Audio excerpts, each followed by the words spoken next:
Hi, good afternoon, and welcome to installment number 4 of my Commonplace video blog.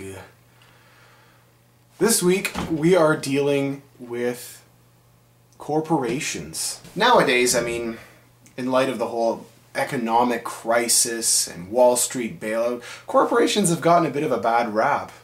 Not just because of that, just because of an entire history of economic irresponsibility, destroying the environment, creating poverty, joblessness, a massive gap between the rich and poor, indentured servitude, just to name a few things, really. Awesome stuff like that. The cornerstones of Western civilization, basically.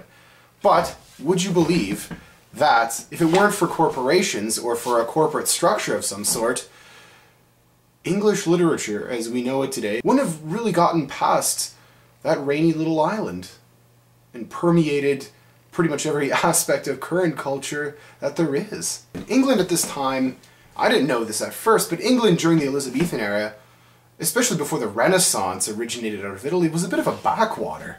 A cultural backwater, really. In terms of literary culture, there was nothing really significant coming out of England at that time. It wasn't really noticed on a grand world stage as some of the other European nations were. It hadn't really established much of a reputation as of yet. And so with Shakespeare, you get him essentially starting one of the first English literary corporations, or one of the first English corporations really, through the Globe Theatre Company that he established and founded.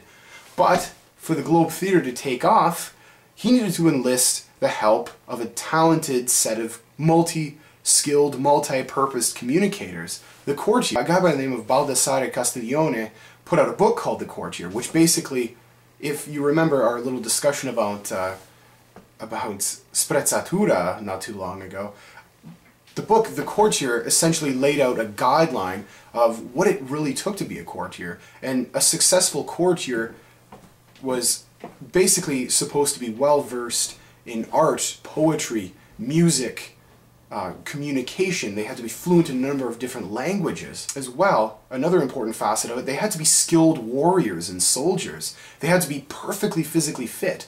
So you have the best of both worlds, both the intellectual and, of course, in the brute strength world, in order to be a successful courtier. And these courtiers were basically the ones responsible for starting up corporate culture. You hear about these powerhouse CEOs of today, the Donald Trumps, the Rupert Murdochs of today, would hardly hold a candle to the courtiers of the Elizabethan era. So it's really interesting when you think that modern corporate culture really came out of the entertainment business, came out of Shakespeare originally. That original model for a multinational or transnational massive corporation came out of this originally. Came out of the Elizabethan era. It's yet another connection between that era and today's corporate culture. Even the idea of liability, what a corporation is responsible for, whether they are fully liable for an incident or they have limited liability, develops and percolates out of this era as well. The corporation is basically able to sidestep any sort of responsibility or accountability to the wider community itself in the interest of its own personhood. And the corporation becomes sort of like a separate identity outside of the community, outside of the country. It becomes something that transcends all of that. Again, sort of like the larger corporations of today. Only in Elizabethan literature, only in the Elizabethan era, this was born out of the entertainment district. This was born out of a need to permeate other countries with English literature. The idea of corporation and the formation of this corporation is tied inextricably to the idea of mercantilism. It's basically the idea of acquiring capital in order to improve one's own state or status or self, to elevate one's social position. It's not too far removed from what a lot of corporations do today, where they're basically motivated by gains and profit margins. But mercantilism is also something that kind of precipitates the discovery of the New World. This philosophy is carried into these other discovery narratives, which, according to the syllabus, we'll be covering soon.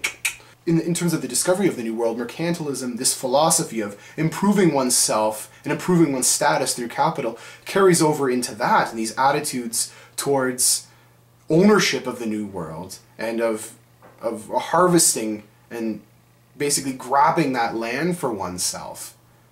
And which, you know, it's not too far removed from today's notions and today's you know, typical depictions of the corporation as of having this kind of untrammeled greed, this irresponsible thirst and bloodlust, essentially, to improve its own position regardless of what it tramples and what it goes over.